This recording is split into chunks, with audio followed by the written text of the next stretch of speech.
Good evening, all, and welcome back to Eerie Hour.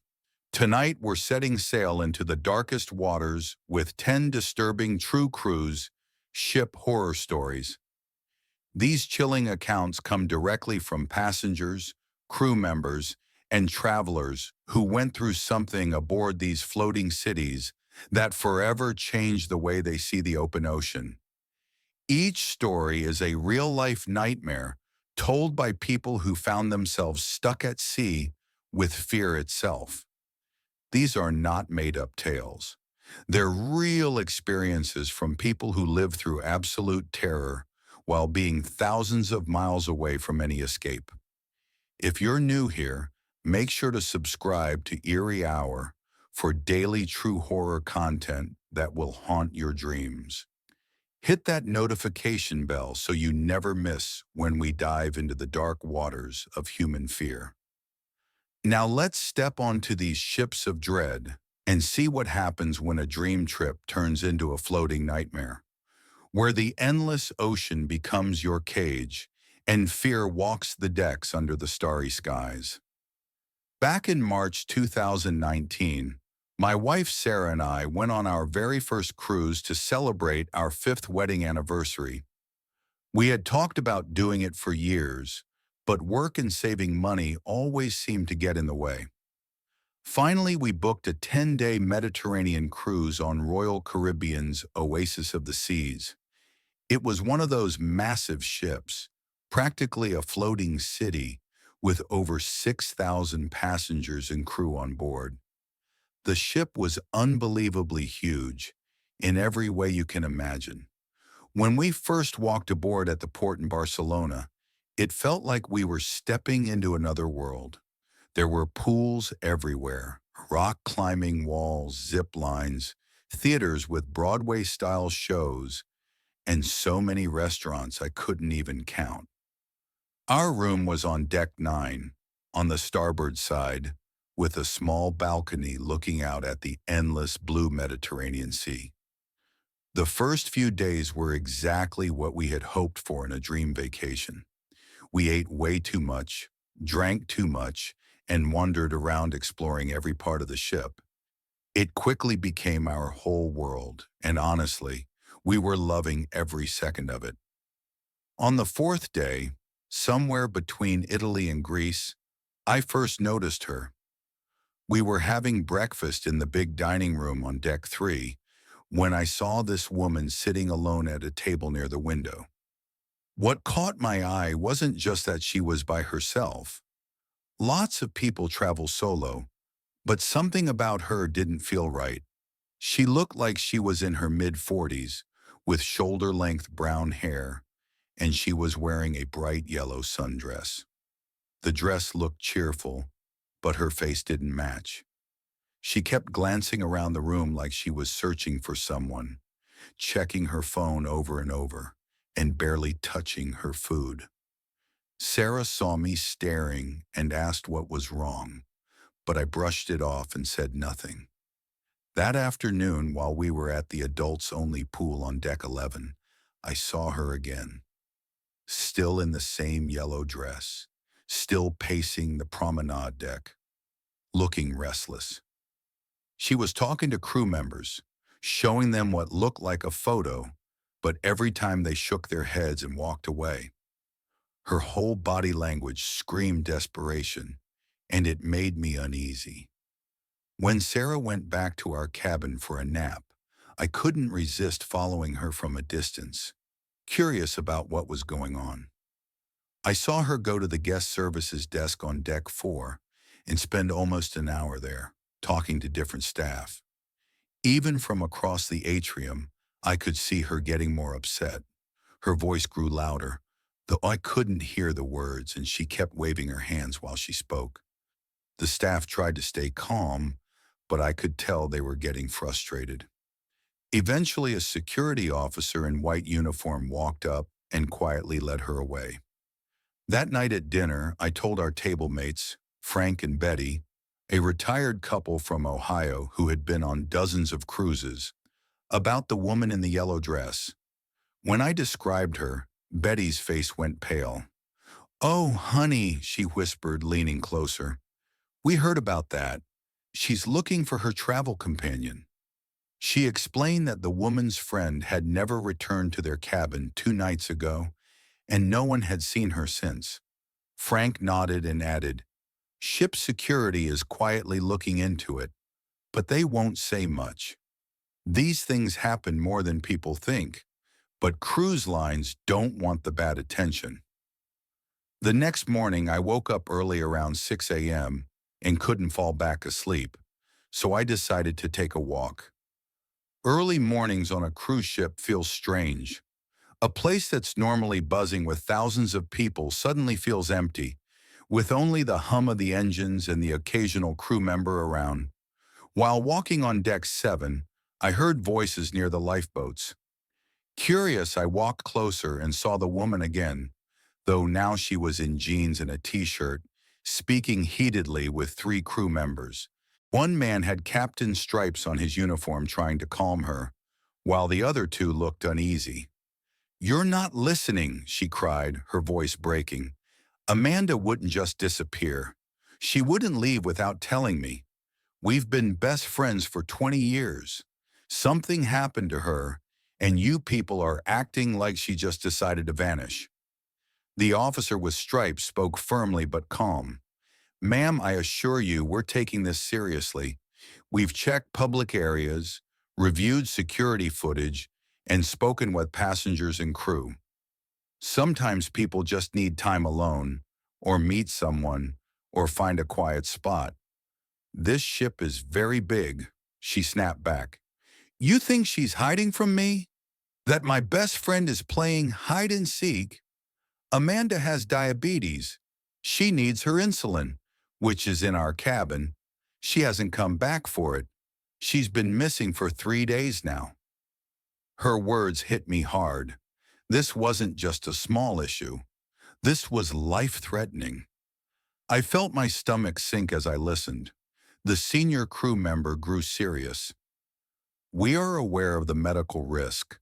That's why we've already escalated this. We've contacted the Coast Guard and will do a more thorough search of the ship. We're also checking the last 72 hours of security footage. But please understand, on a ship this size, it's still possible for someone to be in an area we haven't checked yet." She pushed further. "What about the cameras? You have them everywhere. When was she last seen?" There was a long pause. Finally, he said quietly, "The last confirmed sighting was 11:47 p.m., Tuesday night, leaving the schooner bar on deck 4. After that," he trailed off. "After that, what?" she demanded. His voice dropped. "After that, we lose track of her."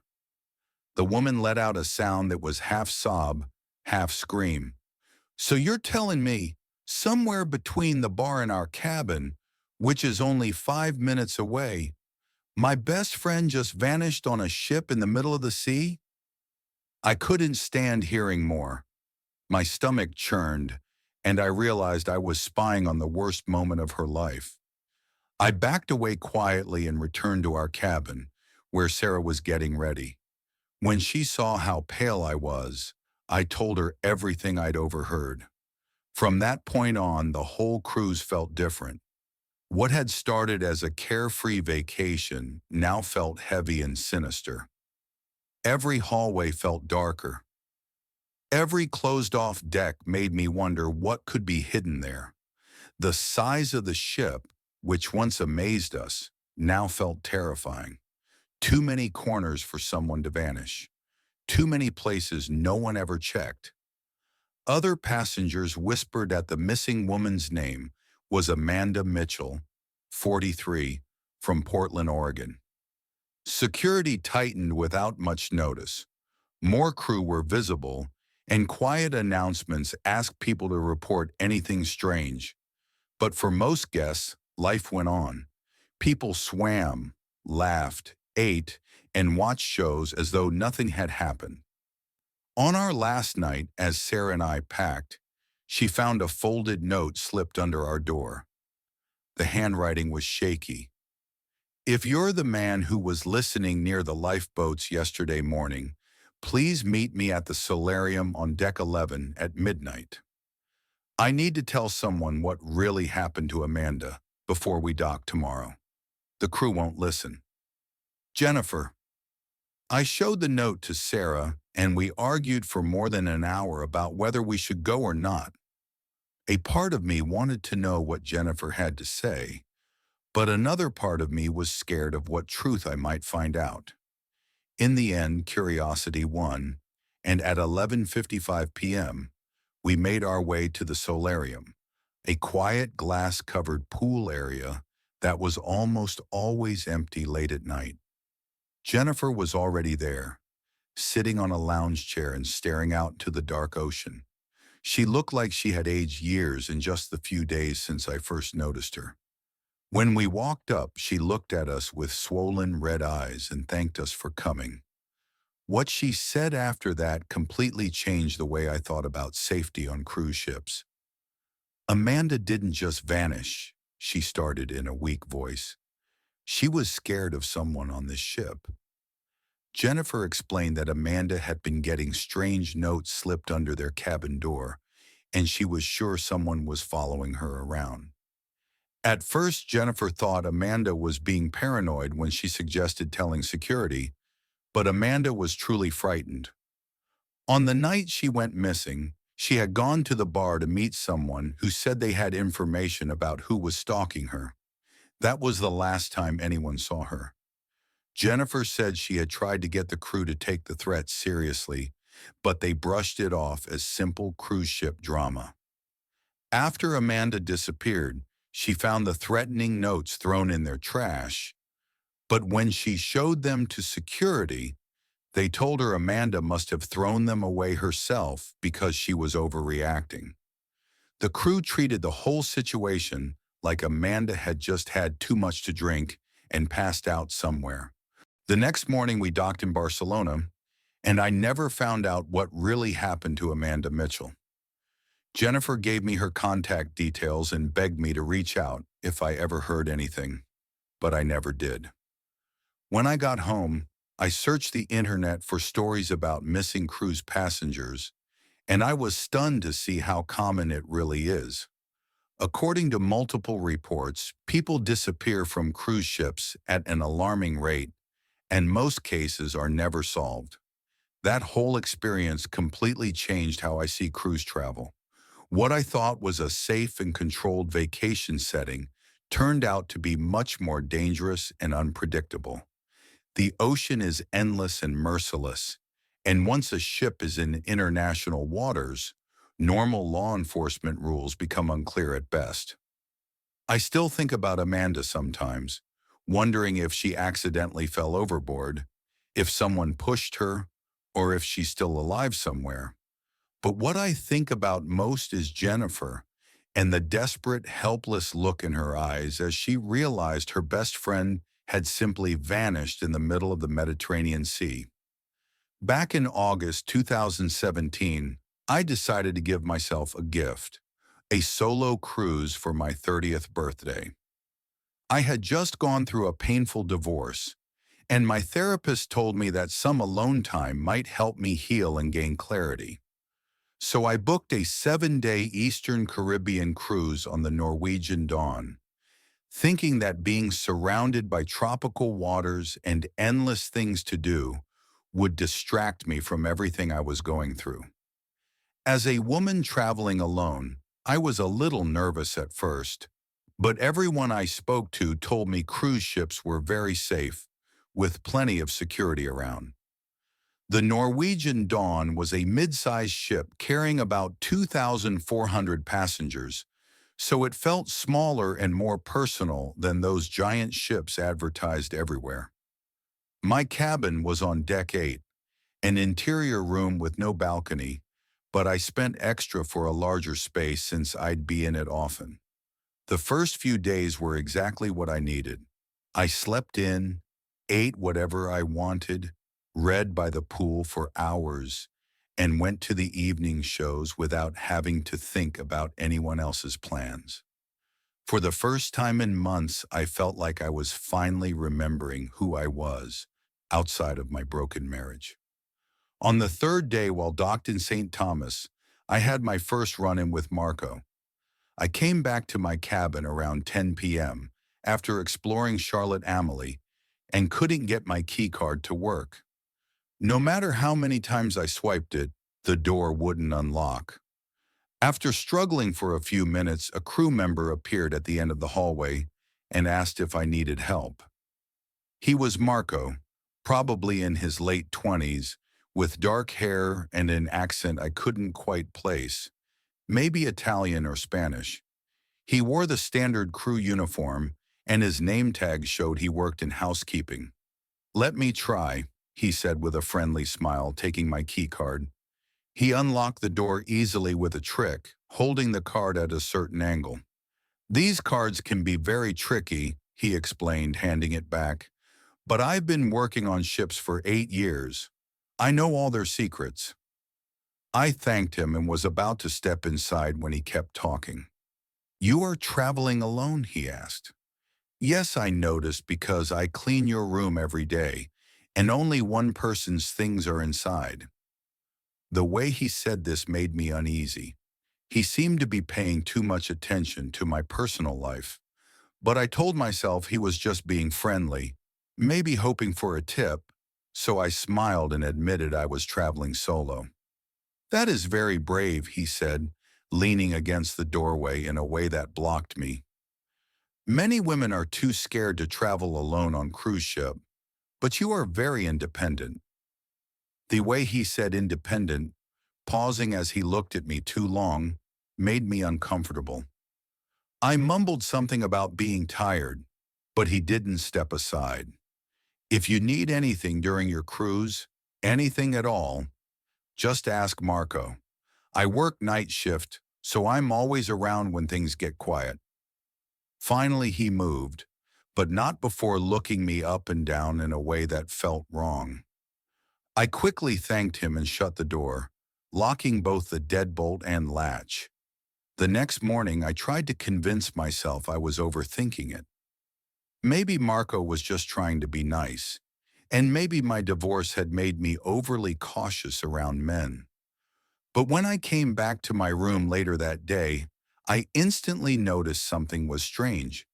My clothes, which I had left scattered around, were neatly folded in a way that felt too deliberate. My underwear, which had been stuffed in my suitcase, was now neatly stacked. Even worse, my private journal, which I had hidden under clothes at the bottom of the suitcase, was sitting right on top as though someone had been reading it. That night, I made sure to take my key card, phone, and any valuables with me when I left. When I returned at midnight, Marco was waiting in the hallway by my room, sitting on a housekeeping cart pretending to sort towels. As soon as he saw me, his face lit up with that same unsettling smile. "Ah, perfect timing," he said, standing and blocking my path. "I hope to see you tonight. I wanted to apologize if I seemed too forward yesterday. Sometimes my English doesn't express what I mean." His English seemed fine to me, but I nodded politely and said it was okay, hoping he'd let me go inside. Instead, he stepped closer. "I was thinking about you today. It must be lonely traveling by yourself, eating meals alone, going to shows with no one to talk to afterward. Maybe you'd like some company tomorrow night. I get off work at 2 a.m., and I know places on the ship where passengers never go. Very private, very romantic." The way he said it made every instinct in me scream danger. I quickly told him no, that I was fine on my own, but he didn't seem discouraged. "I think you are just shy," he said, reaching out and touching my arm in a way that made me flinch. "American women sometimes like to play hard to get, but I am patient. I can wait." I pulled away and told him firmly that I wasn't interested and wanted him to leave me alone. His friendly look suddenly changed. For a moment his face showed something dark and angry. "You think you are too good for me?" he whispered, Because you are passenger and I am crew, you think you can treat me like nothing? The threat in his voice was obvious, and I realized I was completely alone in the hallway with someone who had access to my room, knew my schedule, and clearly wasn't stable. I pushed past him, ran into my cabin, and locked the door immediately. From inside, I could hear him laughing in the hallway. Over the next 2 days, things only got worse. Marco kept appearing everywhere I went, by the pool, in the dining room, at the shows, always watching, always letting me know he was nearby. And every time I came back to my cabin, more of my things had been disturbed. My toiletries were moved, my clothes touched in ways that went far beyond normal cleaning. And once I found a note slipped into my journal that just said, "Soon," written in handwriting I didn't know. I went to guest services to report Marco, but the response I got was more frustrating than helpful. The woman at the desk listened politely, but told me crew members went through strict checks before being hired, and that sometimes cultural differences could cause confusion about personal boundaries. She promised they would remind Marco about staying professional, but I felt like they thought I was just being dramatic. That night I barely got any rest. Every sound in the hallway made me jump, and I checked the door lock again and again. Around 3 a.m., I heard my keycard reader beep, followed by the door handle rattling. I froze in bed as the person outside kept trying to open the door. Then I heard the sound of a card swiping again and again. The only reason they didn't get in was because I had the inside latch locked, which couldn't be undone from outside.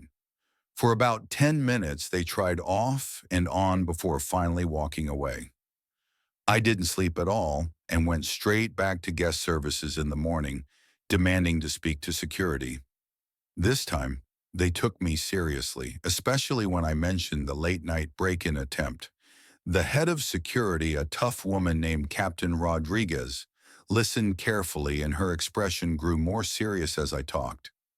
She explained that crew members did have MasterCards that could open cabins, but only for emergencies or approved housekeeping at certain hours.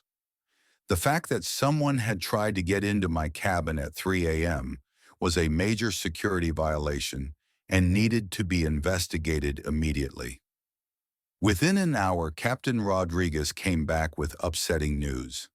At first, Marco denied everything, but eventually admitted he had gone to my room because he claimed he was worried about me being alone.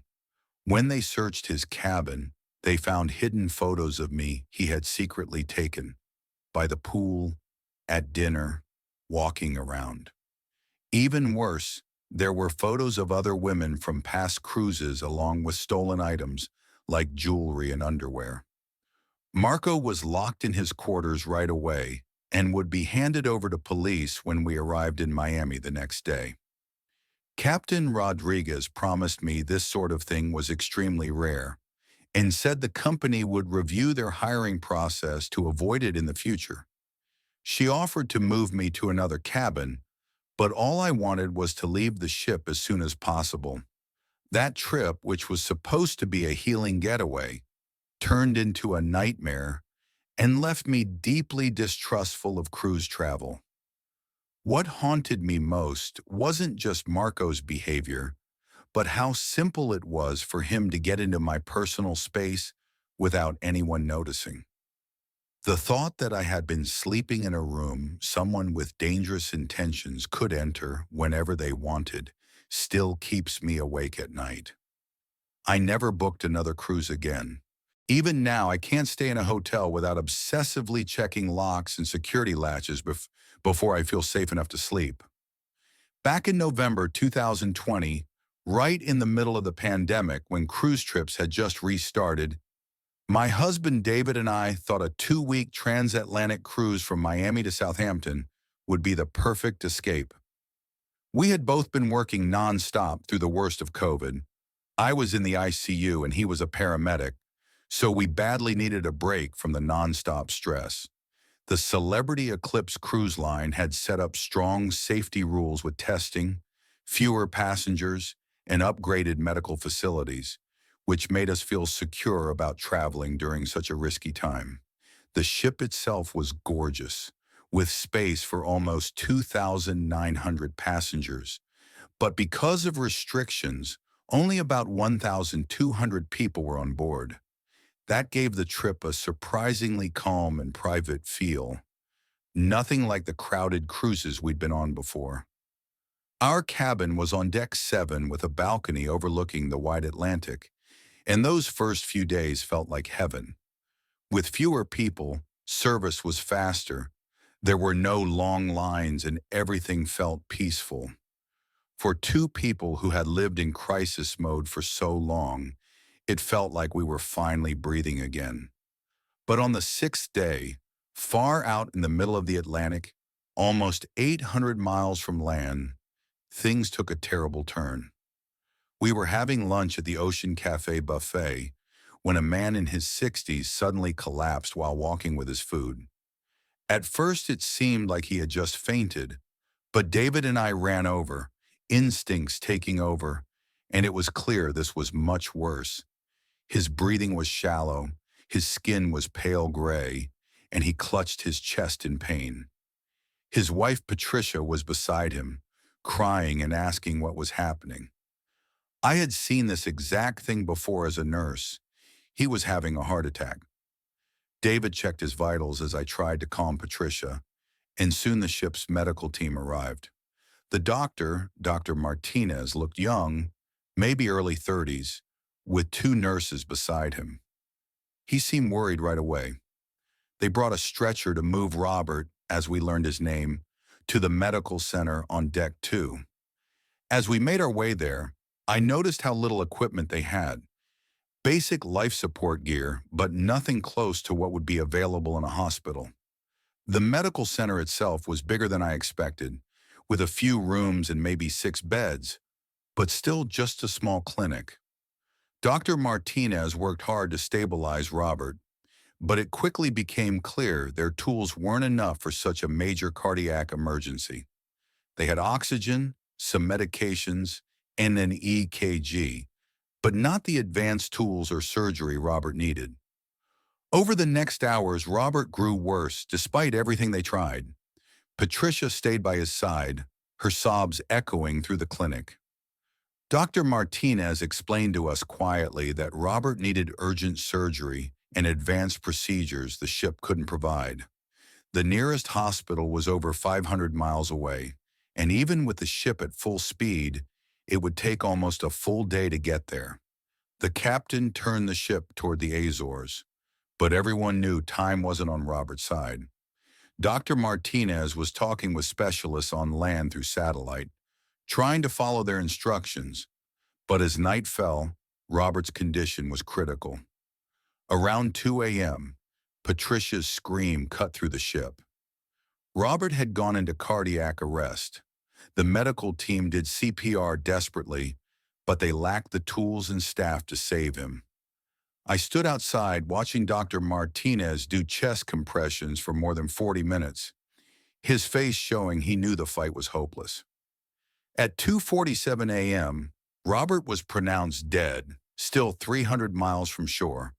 The sound Patricia made when she heard the words is burned in my memory. It was a raw, animal cry of heartbreak that shook everyone around. David and I cried too, because while we had both lost patients before, this felt different. This was a man who might have lived if only he had been closer to a proper hospital. The aftermath made the tragedy heavier. The ship had a small morgue where Robert's body had to be stored until we reached land. Patricia had to face an awful choice: continue the cruise with her husband's body below deck, or try to arrange an emergency evacuation that might not even be possible and would cost a fortune. In the end, the cruise line offered to fly her home from the Azores, but she chose to stay with him until Southampton, where her family could help. The mood of the ship completely changed after that. Everyone had heard what happened, and no amount of shows or activities could lift the sadness that settled over the passengers. Dr. Martinez himself looked broken by the experience. We spoke with him a few times, and he admitted it had been his greatest fear as a ship doctor, to lose someone because the care they needed just wasn't possible out at sea. He had worked on cruise ships for about 5 years, usually treating seasickness, small injuries, and common illnesses. But Robert's case showed just how unsafe it can be when someone has a major medical issue far from real hospitals. It made me see cruise travel very differently, especially for older people or anyone with health problems. Most travelers don't realize that cruise ship clinics are really just like urgent care centers, with very limited tools. They can't handle serious heart attacks, strokes, major injuries, or anything that needs advanced scans or surgery. When you're stuck in the middle of the ocean, far from land, you're basically taking a risk that nothing serious happens. Patricia kept in contact with us after the trip and even sued the cruise company, saying they had lied about the level of medical care available on board. Her lawyer claimed Robert might have lived if the ship had better heart equipment or a heart doctor instead of only a general physician. The case ended in a private settlement, but it showed the big difference between what passengers expect from ship doctors and what really exists when you're surrounded by ocean with nowhere to go if things go badly. In October 2016, my girlfriend Rachel and I booked a repositioning cruise from New York to Fort Lauderdale on the Norwegian Breakaway. We'd read that these cruises were a cheap way to enjoy luxury travel since cruise lines had to move ships south for winter season. A 7-day trip down the Atlantic coast sounded like the perfect romantic escape, and at half the cost of a normal cruise, it felt too good to pass up. We thought we'd spend the week enjoying ocean views, warm weather, and endless ship amenities without draining our savings. The breakaway was huge, carrying more than 4,000 people with 18 decks full of restaurants, bars, shows, and attractions. Our cabin was on deck 10, starboard side, with a balcony that looked over what we expected would be calm seas. The ship had everything: pools, a rock wall, go-karts, Broadway shows, and more food options than we could try. On the first day as we sailed past the Statue of Liberty, everything felt amazing. The fall air was cool but nice, the ocean calm, and we spent the day exploring what felt like a floating city. But on the second day, things quickly changed, and we realized we had made a big mistake. The officers had been watching a weather system near the Carolinas, first described as a small disturbance, but it quickly grew into something much worse. By the time we passed Atlantic City, the wind had risen, and the ocean looked rough and threatening. The ship rocked so much that walking became hard, and seasickness spread among passengers. That night at dinner, the captain made an announcement I'll never forget. He explained we were facing a rapidly strengthening nor'easter, a giant storm forming directly in our path. His voice said the ship was built for tough weather, but he warned everyone to stay off the outer decks. What he didn't say was that the storm had winds over 70 miles per hour and gusts close to 100 miles per hour, basically hurricane strength. By midnight, the ship was being thrown around like a toy. Rachel and I tried to sleep but were thrown out of bed when the ship dropped suddenly, then slammed hard into the water. The sound was terrifying: grinding metal, waves crashing, and the ship itself groaning under pressure. Our balcony door burst open, and freezing seawater blasted into our room before we managed to force it shut again. Water flooded the floor, soaking our things. Outside the cabin, it was worse. Hallways that had been full of happy people earlier were now empty, except for the few struggling to reach their rooms, clinging to railings. Elevators had been shut down, so anyone caught away from their cabin was stuck. Around 3 a.m., the ship leaned so far to one side that everything loose in our room slid and crashed into the walls. For minutes, it felt like we could flip over. Rachel cried and asked if we were going to die, and I had no answer. I'd never felt so powerless, trapped in the middle of the ocean, at the mercy of forces far bigger than us. At 4 a.m., a loud boom shook the ship, followed by grinding noises like machinery breaking. The lights flickered and then went out, leaving us in near darkness except for dim emergency lights. The steady sound of the engine stopped, and we knew the ship had lost power, leaving us stranded in the storm. We heard passengers screaming in nearby cabins. Someone pounded on their door, shouting they were locked in because the electric locks failed when the power cut. We crawled along the floor just to move, since walking was impossible. The crew tried to keep order, but it was obvious they hadn't expected this level of disaster. Over the loudspeakers came broken messages about people being hurt by falling objects, flooding on lower decks, and parts of the ship damaged. The medical center was full of passengers injured from falls and impacts. By 6 a.m., after hours of terror, the backup generators started, bringing partial power. The engines restarted with a rough, uneven noise, but at least we had movement again.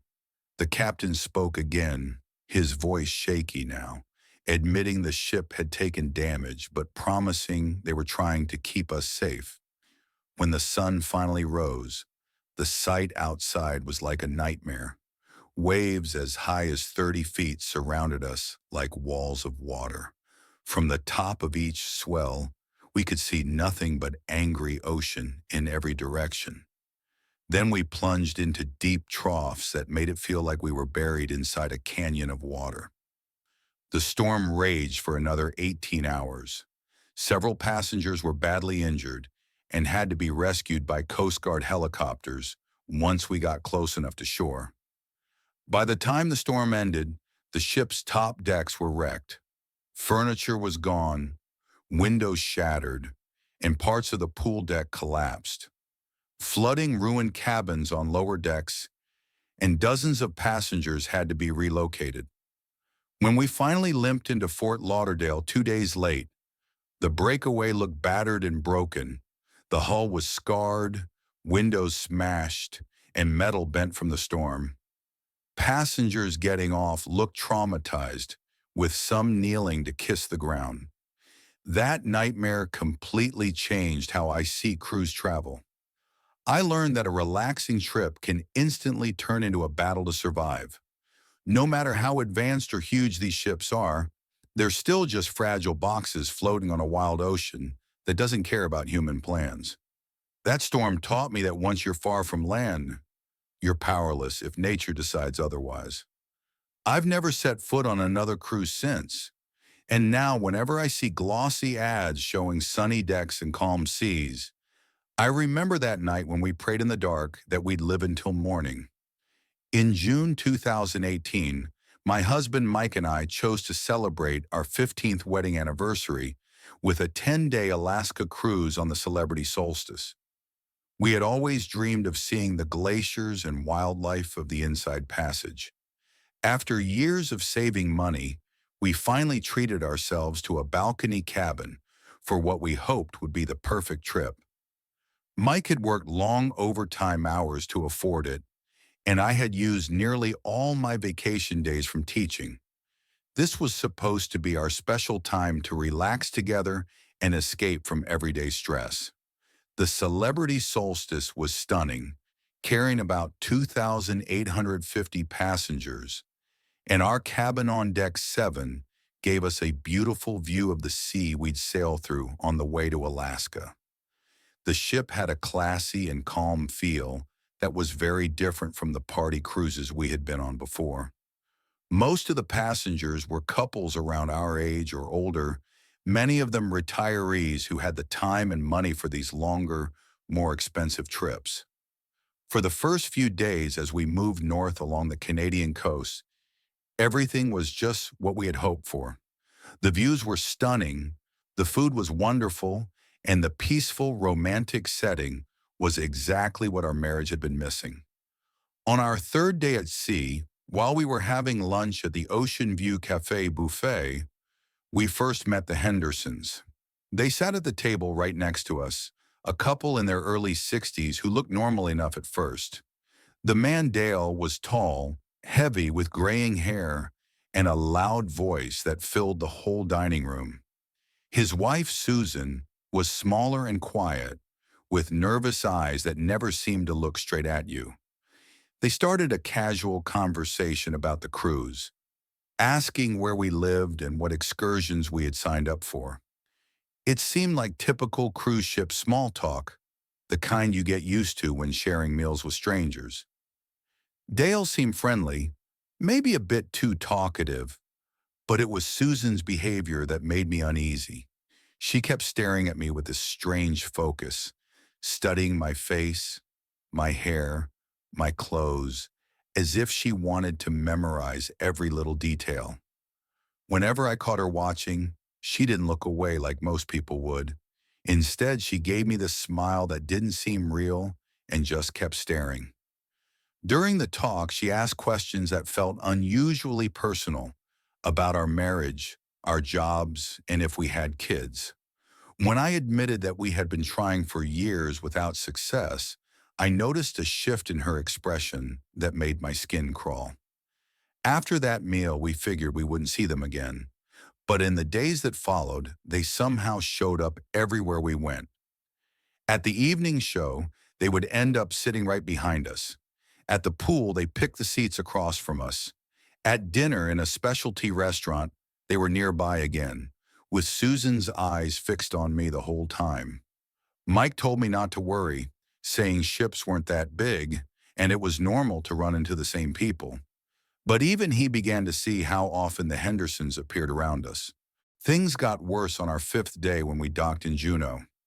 We had booked a whale-watching trip that would take most of the day, giving us time away from the ship. While we were waiting for our tour bus, Mike was talking with the guide when Susan suddenly walked up to me. She stood so close I could smell her perfume and see a strange light in her eyes. "You know," she whispered, "you remind me so much of my daughter. She would be about your age now if she had lived." The way she said it, with that odd smile, made me take a step back. Before I could react, she kept going. "She had your same hair, your same build. Sometimes when I watch you, I forget that you're not her." The idea that she had been watching me so closely, imagining I was her dead daughter, made me feel sick. When Mike came back, Susan quickly switched back to normal talk, asking about our excursion like nothing had happened. But the whole trip I couldn't stop thinking about her words and the way she looked at me. That evening, I told Mike what she said, and he finally agreed that their behavior had gone beyond coincidence. We decided to avoid them for the rest of the cruise. But avoiding people on a ship is almost impossible, especially when they seem to be looking for you. The next morning at breakfast, Dale and Susan were already sitting at a table by the entrance, as if waiting for us. Dale waved us over, and before we could say no, Susan was patting the empty chair next to her and asking me to sit down. Through the whole meal, she kept touching me, brushing my arm, playing with my hair, commenting how much I looked like her angel. She hugged me without reason, brushed fake lint off my shirt, and held my hand while talking. If I pulled away, she held tighter and said things like, "Don't be shy, sweetie. Mommy just wants to love you." The way she called herself Mommy while staring into my eyes made me feel sick inside. Mike noticed how bad it was and tried to help, but Dale always pulled him into loud talk about sports or politics, keeping him distracted so Susan could continue. It all came to a peak on our seventh day while we were sailing through Glacier Bay. Mike and I had gone onto our balcony early to watch the sunrise over the glaciers, sharing a cup of coffee in our pajamas. It was peaceful until we heard a sound from the balcony next to ours. Dale was standing there with binoculars, staring at us with an intensity that made it clear this wasn't innocent. "Morning, neighbors," he called cheerfully, as if spying was normal. "Beautiful sunrise, isn't it? Susan and I love watching you two. You remind us so much of when we were young and in love." His words made it clear they had been watching us during private moments. Then Susan joined him, and when she saw me in pajamas, her face lit up with a strange look that felt both motherly and threatening. "Oh, honey," she called, "you look so beautiful in the morning light, just like my daughter used to. Would you mind if I took a few pictures, just to remember this special time we've shared?" The thought of her taking photos of me in pajamas while comparing me to her dead daughter was so disturbing that I went inside and locked the door. That afternoon, we went to guest services to report everything, but the staff member told us politely that unless the Hendersons made direct threats or tried to hurt us, nothing could really be done. Being creepy and strange wasn't enough to remove them. And since we were sailing deep in Alaska with no ports for 2 days, even if they wanted to remove them, there was nowhere to take them. The worst moment came on our 8th night during the formal dinner in the main dining room. We had asked for a table far from where we had seen the Hendersons before, but somehow they ended up right across from us again. Through the entire meal, Susan didn't stop staring at me. Her look had shifted from unsettling to something that felt truly dangerous. Halfway through dinner, Susan said she needed to use the bathroom. A few minutes later, I felt like I had to go too. Mike offered to walk with me, but I told him I'd be fine, a choice I would regret for the rest of my life. When I went into the women's restroom, Susan was already there, standing by the sinks with that same strange smile I'd seen too many times. "Finally, we can be alone," she said, stepping in front of the door so I couldn't leave. "I've been waiting to tell you how much you mean to me, how much you remind me of my daughter. She died in a car accident 5 years ago, and meeting you feels like having a part of her back." As she spoke, she came closer and tried to touch my face with shaky hands. "I know this sounds crazy," she said, her voice rising with emotion, "but maybe this isn't random. Maybe God sent you to me because he knows how much I miss her. You could come live with us after the cruise. We've kept her room the same, with her clothes and makeup still there. You could be our daughter now. We could be a family again." The look in her eyes and the desperation in her voice made me realize I was trapped with someone who wasn't thinking clearly at all. I shoved past her and ran back to the dining room, where I told Mike we had to get out right away. From then on, we stayed hidden in our cabin, ordering food to the room and avoiding any place where the Hendersons could be. Still, we sometimes heard them in the hallway, knocking on doors and calling out in Susan's sing-song voice, "Sweetie, please don't hide from Mommy," words that chilled us every time. When the cruise finally ended in Seattle, we spotted them one last time in the terminal. Susan was crying loudly, and Dale was holding her, trying to calm her down. As we rushed by with our luggage, I heard her saying through sobs that she had found her daughter, but now was losing her all over again. What was supposed to be a romantic anniversary trip turned into a nightmare that left us shaken and scared, unsure if we'd ever feel safe on a cruise again.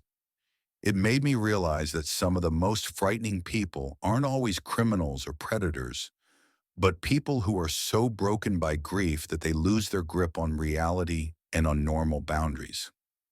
On a cruise ship, trapped with thousands of strangers for days at a time, you never know what others are carrying inside, and there's no easy escape if someone's mind becomes fixated on you. Back in February 2021, my college roommate Jessica and I planned a girls' getaway to celebrate both of us finally getting our COVID vaccines and the world beginning to feel a little normal again. After nearly a year stuck at home, working remotely and barely seeing anyone, We were desperate for a change. When cruises started sailing again with fewer passengers and new safety rules, we jumped at the chance to book a 7-day Western Caribbean trip on Royal Caribbean's Symphony of the Seas. We thought a week of sunshine, drinks, and catching up on lost time was exactly what we needed after such a hard year. The Symphony of the Seas was huge, normally carrying over 6,000 people, but with only about 40% capacity because of COVID rules. That meant we had space to enjoy everything: multiple pools, climbing walls, surfing simulators, ice skating, Broadway-style shows, without the usual crowds. Our inside cabin on Deck 8 was small but fine, with 2 beds, a tiny bathroom, and just enough room for our stuff. We chose the cheaper cabin because we planned to spend most of our time outside, exploring the ship and soaking up the sun. The first few days were wonderful. We relaxed by the pool, tried different restaurants, watched the shows, and reconnected in ways we hadn't been able to during lockdown. Because the ship was less full, it felt calm and easy. We could find lounge chairs, get drinks fast, and enjoy everything without stress. We also met other young travelers who were happy to be out again, and the mood on board was full of joy and relief. But on our 4th night, while docked in Costa Maya, Mexico, things suddenly turned scary. Jessica and I had spent the day shopping, drinking margaritas, and having fun. By the time we got back to the ship around 10 p.m., we were tired and a little tipsy, ready to collapse into bed. We were giggling as we unlocked the cabin door, but once we stepped inside, I noticed right away that something was off. The room smelled different, like a strong men's cologne that hadn't been there before. Then we saw our things had been moved. Clothes we had left scattered were now folded and rearranged. But the most disturbing part was that our underwear and swimsuits had been separated and laid neatly on Jessica's bed, as if someone had displayed them on purpose. "Did housekeeping come today?" Jessica asked, though we both knew the cleaners had already come earlier. Besides, no cleaner would dig through our clothes and lay out our underwear. As we looked closer, more things were wrong. Our toiletries had been touched, our bags searched, and even our phones had been unplugged and moved. The scariest moment came when Jessica opened her laptop and saw that someone had gone through her browser. Her cleared history now showed that social media, photos, and even her email had been checked while we were gone. "This is seriously creepy," she whispered, showing me the screen. "Someone went through my personal life. Who does that?" We immediately called guest services, but the response was disappointing. The woman on the phone explained that crew had master keys for all rooms, and sometimes guests thought things had been moved when they hadn't. When we insisted, she offered to send security but warned there wasn't much they could do without proof of theft. A security officer came by later, listened carefully and wrote things down, but explained that so many staff had access to cabins that it would be impossible to find who did it. He offered to move us to another room, but only expensive suites were left. We decided to stay, but from then on we lived with a new kind of fear. We carried all our valuables whenever we left, even just for a short time. We started arranging our things in specific ways to check if anyone had touched them again. And we also started taking pictures of our things before leaving the cabin so that we would have proof if anything was touched again. Sadly, even with these steps, it didn't stop what happened next. The following day, while we were having lunch in the main dining room, someone went into our cabin once more. This time they were bolder, not even bothering to hide the fact that they were going through our stuff. Our dirty clothes, which we had left in a pile near the bathroom, had been searched through, with our underwear and bras separated from the rest of the laundry. What made it even more upsetting was that several pairs of underwear were missing, items we knew we had brought with us and worn during the trip. It felt invasive in a way that made us both feel sick. The thought that someone was taking our intimate clothing as souvenirs was horrifying, and the fact that they could keep sneaking in even after we had complained to security made us feel powerless. We were stuck on that ship for another 3 days, sharing space with someone who had easy access to our room and was using it in a disturbing way. That night, Jessica came up with a plan fueled by frustration and a few too many drinks. We would act like we were going to dinner, but one of us would secretly hide in the bathroom while the other left, hoping to finally catch whoever was breaking in. It was a risky plan that could easily put the person hiding in danger, but after feeling ignored by the security team, we felt like it was the only choice we had. I said I would be the one to hide. After Jessica left for dinner, I squeezed myself into the tiny bathroom, leaving the door slightly open so I could see into the cabin. For over an hour, nothing happened, and I started to wonder if maybe whoever was doing this had moved on to another target. But at about 8:30 p.m., I heard the beep of a key card opening our door. The person who walked in wasn't who I had expected. It wasn't a crew member, but a passenger. He was a man, maybe in his 50s, wearing khaki shorts and a polo shirt, looking like any other tourist on the ship. He carried a small bag and moved around like he had done this plenty of times before. I froze as I watched him head straight for our laundry, grab pieces of our underwear, and shove them into his bag. Then he went through our suitcases, picking up different clothes, examining them, and selecting more to steal. The scariest part was how calm and organized he seemed. He wasn't nervous or rushed. He knew exactly what he wanted and where to find it. He even pulled out his phone and started taking pictures of our things, including our IDs and credit cards that were sitting out on the nightstand. I was stuck in the bathroom, terrified, trying to decide whether to jump out and confront him or stay hidden. He was larger than me, and we were completely alone, so if he turned violent, I'd have no chance. I decided it was safer to stay quiet and try to remember as much as I could about him, so I could tell security later. After about 10 minutes of going through our belongings, he finally got ready to leave. But before walking out, he pulled out a small notebook, wrote something on a piece of paper, and left it on Jessica's pillow. Then, using his own key card, somehow he had one that opened our cabin, he walked out like it was nothing. As soon as the door closed, I called Jessica and told her to rush back. Then I called security. When we read the note, it made everything worse. It had details about our daily routines, our shore excursion plans, and even personal things he could only know from following us. It ended with a phone number and a message that said, "Call me when you want to have some real fun."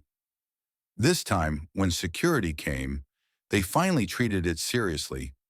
Officer Martinez brought extra staff and started checking hallway cameras right away. Within 2 hours, they identified the man as Robert Chen, a 52-year-old from California who was traveling alone. It turned out he had been targeting several female passengers on the ship. When they searched his cabin, they found stolen underwear and items from at least 6 other women, along with notebooks full of detailed notes and photos he had secretly taken. The most shocking discovery was how he got access to our cabin. He had been paying off a crew member in housekeeping to give him master key cards and tell him which cabins would be empty. That crew member was immediately fired and handed over to authority. When we docked, Chen was kept confined in his cabin until the cruise ended, and then arrested by the FBI when we arrived in Miami.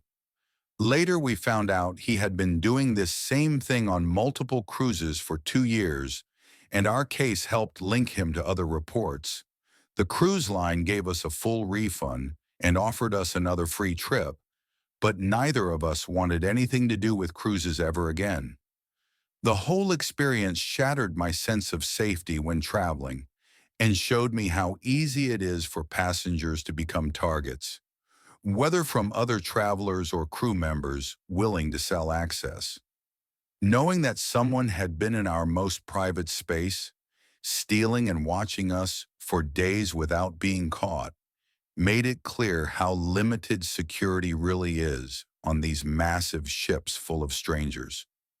Now, every hotel room I stay in feels less like a safe place and more like a possible crime scene. And I now travel with doctor alarms, hidden cameras, and an almost obsessive focus on keeping my things safe, something I never worried about before that nightmare cruise. Back in September 2019, my brother Tom and I decided to take our first trip together since college, a kind of celebration for him after he was promoted to senior partner at his law firm. Both of us had gone through tough divorces the year before, and honestly, we just wanted something to remind us that life could still feel exciting and worth enjoying. Tom had always been the more serious older brother, spending most of his life buried in 80-hour work weeks and rarely ever making time for himself. So when he was the one to suggest we book a 12-day transatlantic cruise from Southampton to New York on the Queen Mary 2, I was surprised, but I agreed right away. The idea of spending almost 2 weeks crossing the Atlantic on one of the world's most famous ships seemed like the perfect way to get away from our problems and reconnect as brothers.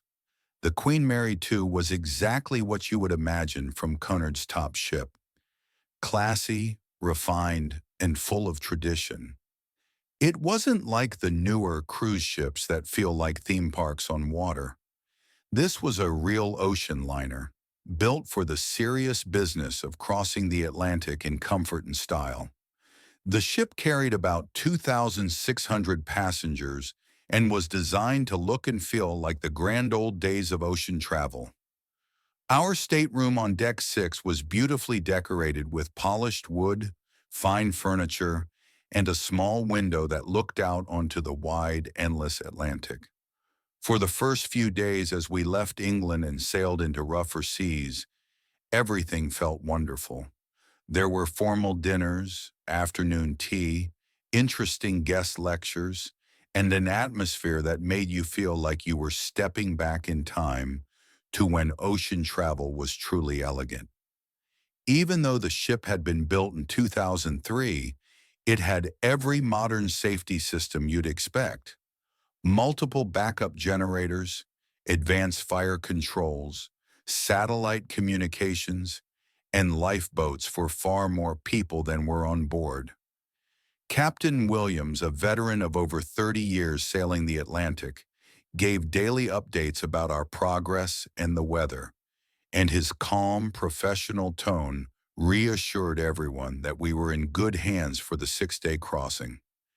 It was on our fourth day at sea, somewhere in the middle of the Atlantic, about 1,200 miles from the nearest land, when the first signs of trouble began.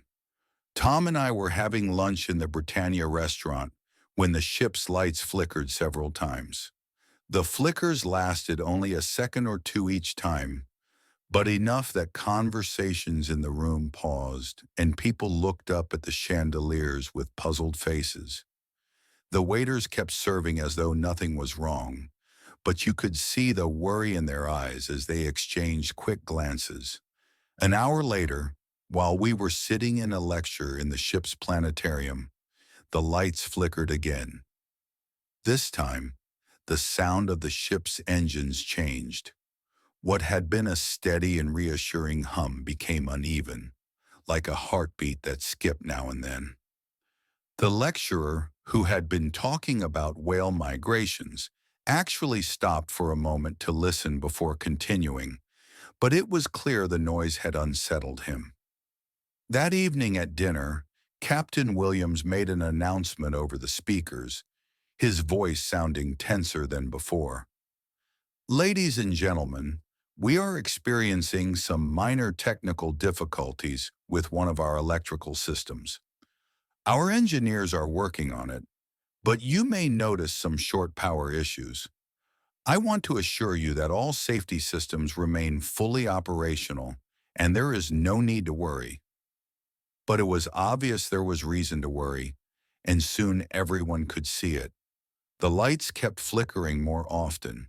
The air conditioning turned off and on at random, leaving some areas hot and others freezing, and the elevators began breaking down, trapping people inside before grinding back to life with loud groans that made it clear something was very wrong. Around 10 p.m., while Tom and I were having drinks in the Commodore Club, everything suddenly got much worse. Without any warning, half the ship went completely dark. One moment the lounge was glowing with warm light and the sound of chatter. The next it was an eerie cave lit only by emergency lamps, with people panicking in the shadows. The engines, which had been struggling all day, went silent. We were now drifting without power in the middle of the Atlantic. In the dark, you could hear crew running through the halls, shouting orders in different languages. Emergency announcements came over the speakers, but because of the power problems, the messages kept cutting off halfway. Attention passengers, complete power failure, engineering teams, all passengers remain. Do not attempt to. The silence where the engines should have been was terrifying. On a ship in the middle of the ocean, engines aren't just for moving. They run everything that keeps people alive. The lights, air, water pumps, navigation, communication, all of it. Without them, the Queen Mary 2 was just a huge, helpless object, drifting wherever the currents wanted. Tom grabbed my arm and whispered, "This is bad." Coming from someone who thrived under stress, those three words were heavier than any speech. Around us, passengers were breaking down, some crying, some demanding answers from crew who clearly had none. The air inside the lounge was already colder, and the red emergency lighting made the elegant room look like something from a horror movie. From below, we could hear bangs and shouts, engineers working desperately to restore power.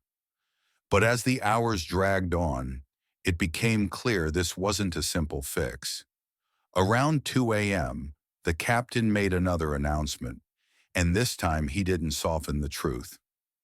"Ladies and gentlemen, we have had a complete failure of our primary power, and our backup generators have malfunctioned. We are now running only on emergency battery power, which will last about 18 hours. Our engineers are working nonstop, but we have sent out a distress call for assistance." The weight of his words hit like a punch. We were over 1,000 miles from the nearest port, drifting without real power, and even the captain was admitting they might not fix it. In 18 hours, when the batteries died, we would have nothing. No light, no heat, no air, no way to call for help. The next 16 hours were a nightmare.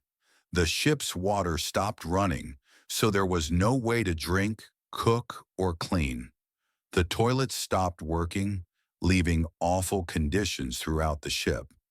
The heating failed, and the cold Atlantic air seeped in, making people pile on clothes and huddle together for warmth. The kitchens couldn't prepare food, so the crew handed out whatever packaged rations they could. But with 2,600 people to feed and nothing hot to serve, it was barely enough.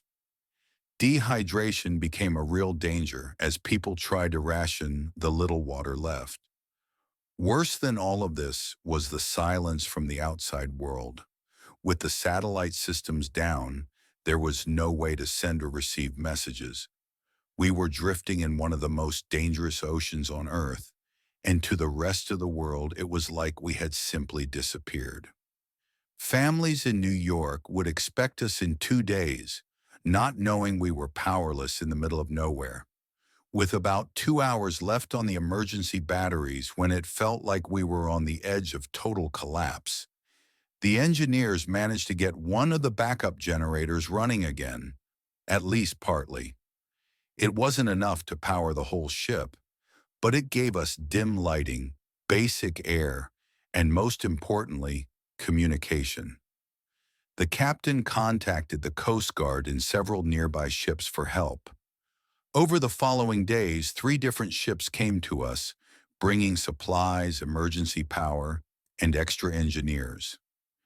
It took 4 more exhausting days of work before the Queen Mary II's systems were stable enough to crawl into New York 5 days late, carrying thousands of shaken passengers. The later investigation found that a hidden design flaw in the power management system had caused a chain reaction, shutting down both the main and backup systems at once.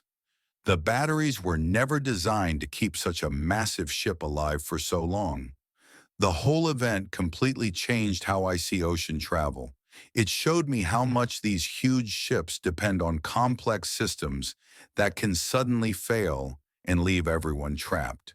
Now, whenever I see an ad for a relaxing ocean cruise, I can't help but think back to those awful hours, powerless and drifting in the Atlantic. And I remember that the ocean doesn't care at all about human design or our trust in technology when nature and simple failure decide to work together against us. Back in July 2015, my wife Karen and I went on what we called our second honeymoon trip to celebrate our 10th wedding anniversary.